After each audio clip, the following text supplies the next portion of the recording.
Here in the remote James Bay, where the boreal forest meets the Arctic waters, we witness nature's quiet marvels.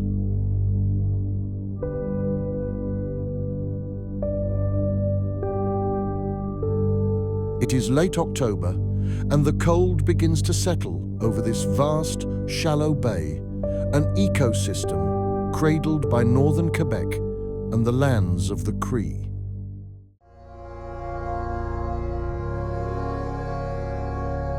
Beneath the icy waves, the harbour seal, a year-round resident, rests on the rocks, its spotted coat a perfect camouflage.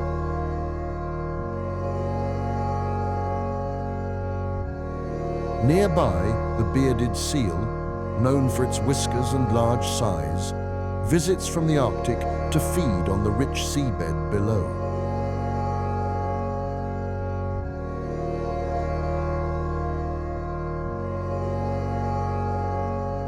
The red fox, a clever hunter of the north, trots across the island, its coat glowing in the golden light.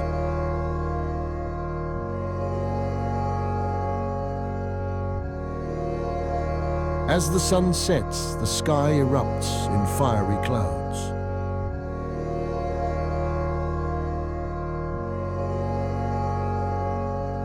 This is James Bay, a meeting place of life, a testament to resilience, where nature and people share their stories, even as the cold winds of winter approach.